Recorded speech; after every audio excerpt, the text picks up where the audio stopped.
Hello students, હું છું રુદ્ર ગોસ્વામી. સ્વાગત છે તમારું તમારા પોતાના યુટ્યુબ ચેનલ મેથ્સ મેજિક પર. આજે આપણે ધોરણ 10 ગણિતનો પ્રકરણ 4 દ્વિઘાત સમીકરણનો સ્વાધ્યાય 4.2નો દાખલા નંબર 3 ગણશું. તો સૌપ્રથમ આપણે રકમ વાંચી લઈએ. બે એવી સંખ્યાઓ શોધો કે જેમનો સરવાળો 27 અને ગુણાકાર 182 થાય. આપણે બે સંખ્યાઓ શોધવાની છે અને તે સંખ્યાઓ એવી હોવી જોઈએ કે જેનો આપણે સરવાળો કરીએ તો 27 અને ગુણાકાર કરી તો 182 હોય. બરાબર. તો સૌપ્રથમ આપણે તે બંને સંખ્યામાંથી પહેલી સંખ્યા ધારીએ x. ધારો કે પહેલી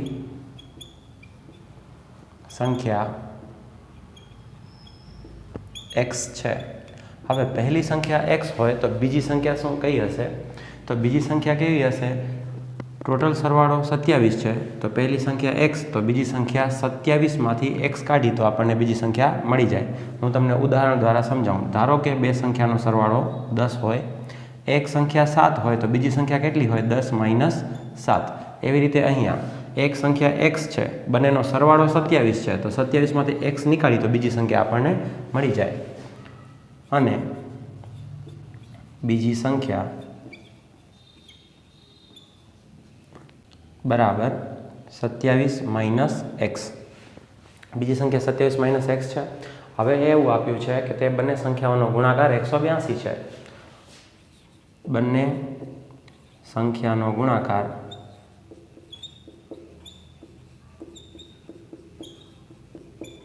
બરાબર 182. બંને સંખ્યાનો ગુણાકાર 182 છે તો આ બે સંખ્યાઓનો ગુણાકાર કરીએ તો 182 જવાબ આવે. તે માટે x ગુણ્યા 27 - x બરાબર 182. તે માટે xને આપણે 27થી પણ ગુણવાનું છે અને xને -x થી. તો પ્લસ પ્લસ પ્લસ થશે. 27 ગુણ્યા x એટલે 27x, પ્લસ માઇનસ માઇનસ થાય. x ગુણ્યા x એટલે x² બરાબર 182. તે માટે x² વાળું જે પદ છે તે આગળ લઈ આવીએ. -x² પ્લસ 27x, 182 પ્લસમાં છે, ડાબી બાજુ આવશે તો માઇનસ થઈ જશે. -182 બરાબર 0. હવે અહીં જે પ્રથમ પદ છે તે માઇનસમાં છે તો એને પ્લસમાં કરશું. તો પ્રથમ પદની નિશાની બદલાવશું તો પાછળના જેટલા પણ પદ છે તેની નિશાની બદલાવી પડશે. x² પ્લસમાં થઈ ગયું તો હવે આ પ્લસ છે તો -27x, આ માઇનસ છે તો પ્લસ 182 બરાબર 0. હવે જે દ્વિઘાત સમીકરણ છે તેનામાંથી આપણે જોઈએ કોઈ સામાન્ય અવયવ નીકળે છે તો કોઈ પણ જાતનો સામાન્ય અવયવ નથી નીકળતો. તો આપણે મધ્યમાં રહેલા પદનું વિભાજન કરશું. વિભાજન કેવી રીતે કરશું? પ્રથમ પદનો સહગુણક અને અંતિમ પદ તે બંનેનો ગુણાકાર કરશું. 1 ગુણ્યા 182 એટલે 182 થશે. હવે 182ના આપણે એવા અવયવ નીકાળશું કે જેનો સરવાળો 27 થાય. તો એવા આપણે અવયવ નીકાળવા માટે આપણે 182ના અવિભાજ્ય અવયવ નીકાળીએ. પહેલાં તો 2થી ભગાશે. 91 દુ 182. હવે 2થી નહીં ભગાય. હવે ડાયરેક્ટ 7થી ભગાશે. 13 × 7 = 91 અને પછી 13 × 13. તો એક સંખ્યા 13 છે, આ બેનો ગુણાકાર કરી 7 દુ 14. તો આ બંનેનો સરવાળો આપણે કરીએ તો 27 મળી જાય. તો એક સંખ્યા 14 અને એક સંખ્યા 13. હવે વાત છે નિશાનીની. કેમ કે અહીં પ્લસ છે એટલે કાં તો બંને પ્લસ હશે અને કાં તો બંને માઇનસ. હવે પ્લસ હશે કે માઇનસ એ આપણને મધ્યમાં રહેલું પદ કહેશે. મધ્યમાં રહેલા પદની આગળ માઇનસ છે એટલે બંને સંખ્યાઓમાં માઇનસ લાગશે અને પાછળ x. તો આવી રીતે આપણને બે સંખ્યાઓ મળી ગઈ જે આપણે મધ્યમાં રહેલા પદનું વિભાજન કરશે. તે માટે x² -14x, મધ્યમાં રહેલું પદ નહીં લખવાનું, તેના બદલે આ બે પદ લખવાના. -13x + 182 બરાબર 0. હવે પ્રથમ બે પદ અને અંતમાં જે બે પદ છે તેનામાંથી જે પણ સામાન્ય નીકળે તે નીકાળી લઈએ. આ બંનેમાંથી સામાન્ય x નીકળે છે તો x નીકાળી લઈએ. તે માટે x કૌંસની અંદર અહીં 2 વખત x હતું, x² છે એટલે 2 વખત x, એમાંથી એક વખત x સામાન્ય નીકળી ગયું તો એક વખત અંદર બચ્યું. પછી અહીં માઇનસ છે તો માઇનસ રહેશે.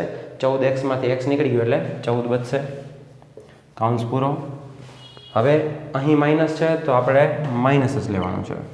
પછી આ બંને જે પદ છે તેનામાંથી 13 સામાન્ય અવયવ તરીકે નીકળે છે તો 13 લખી નાખીએ. કૌંસની અંદર -13x હતું, એમાંથી 13 સામાન્ય અવયવ નીકળી ગયું. પછી કેમ કે અહીં આપણે માઇનસ લીધું છે એટલે કૌંસની અંદરની જે નિશાની છે તે બદલી નાખવાની છે. તો અહીં -x ને બદલે +x લખશું આપણે, અને એવી જ રીતે અહીં પ્લસ છે તો આપણે માઇનસ કરી નાખશું. નિશાની ક્યારે બદલશું? જ્યારે અહીં માઇનસ હોય ત્યારે. અને 182ના બદલે હવે 14 આવશે, કેમ કે 13 × 14 કરીએ એટલે 182 મળી જાય, બરાબર 0. તે માટે હવે જે કાઉન્સ છે તે સમાન આવવો જોઈએ, એનો મતલબ કે આપણો દાખલો સાચો છે. તો કાઉન્સને આપણે હવે સામાન્ય અવયવ તરીકે નીકાળી લઈએ, x - 14ને. તો અંદર શું બચ્યું? x - 13 બરાબર 0. બંને કાઉન્સને હવે 0 આપી દઈએ. x - 14 બરાબર 0 અને x - 13 બરાબર 0. તે માટે x બરાબર -14 છે, જમણી બાજુ જાય તો +14, 0 + 14 એટલે 14. તે માટે x બરાબર -13 છે, જમણી બાજુ જાય એટલે +13, 0 + 13 એટલે 13. તો આવી રીતે આપણને xના બે મૂલ્ય મળે છે. x એટલે શું? x એટલે પહેલી સંખ્યા. તો એક વખત x બરાબર 14 લેશું અને બીજી સંખ્યા શોધશું, અને એવી રીતે એક વખત x બરાબર 13 લેશું અને બીજી સંખ્યા શોધશું. જો x બરાબર 14 તો પહેલી સંખ્યા બરાબર 14 થશે અને બીજી સંખ્યા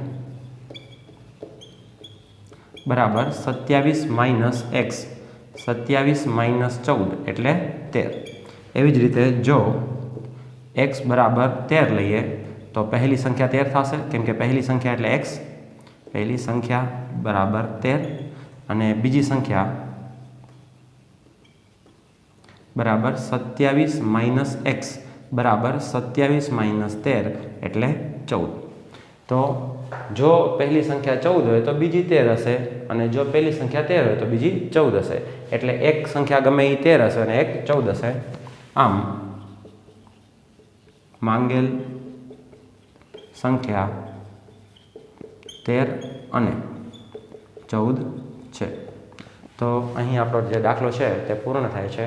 નેક્સ્ટ દાખલો આપણે નેક્સ્ટ વિડીયોમાં જોઈશું.